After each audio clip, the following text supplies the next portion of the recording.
Let's read the question first. The oxidation number of chromium in CrO5 is. CrO5 में हमको oxidation number निकालना है chromium का. अभी जो CrO5 होता है ना, ये बटरफ्लाई स्ट्रक्चर रखता है. कौन सा स्ट्रक्चर रखता है? Butterfly structure. अब कैसा स्ट्रक्चर होता है कुछ? ये क्रोमियम डबल बॉन्ड बनाएगा ऑक्सीजन के साथ, single bond oxygen, single bond oxygen, यहाँ पे ऑक्सीजन ऑक्सीजन के बीच में पैरोक्साइड लिंकेज.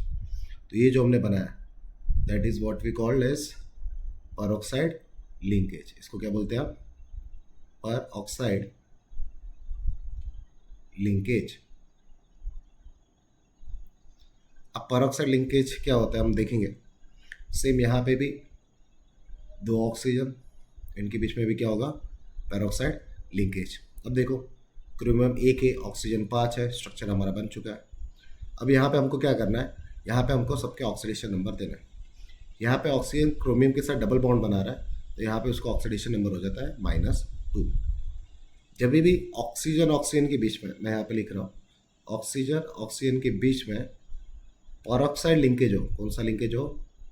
पैरोक्साइड लिंकेज, तब याद रखना उसका ऑक्सीडेशन स्टेट होता है -1. क्या होता है उसका ऑक्सीडेशन स्टेट? -1. तो यहाँ पे जो ऑक्सीजन है इसका ऑक्सीडेशन नंबर -1, इसका भी -1, ये वाले ऑक्सीजन का भी -1 और ये वाले ऑक्सीजन का भी -1. अब आगे कैसे सॉल्व करेंगे इसको? जो हमारा नॉर्मल मेथड है कि sum of all oxidation number is 0. तो यहाँ पे क्रोमियम प्लस एक ऑक्सीजन है, ऑक्सीजन ऑक्सीजन डबल बॉन्ड वाला, और 4 ऑक्सीजन है, ऑक्सीजन ऑक्सीजन सिंगल बॉन्ड वाला, इक्वल टू 0. करेक्ट. क्रोमियम को ढूंढना है हमको. ऑक्सीजन ऑक्सीजन डबल बॉन्ड में ऑक्सीडेशन स्टेट हो जाता है -2, +4 ऑक्सीजन ऑक्सीजन के बीच में हो जाता है -1, equal to 0. Chromium -2 -4 equal to 0.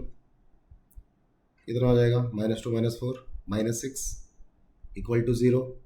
-6 को इक्वल टू के वो साइड पे जो क्या आ जाएगा? +6. तो यहाँ पे क्रोमियम का ऑक्सीडेशन नंबर आ रहा है हमारा +6. So C is our correct answer. I hope this is clear.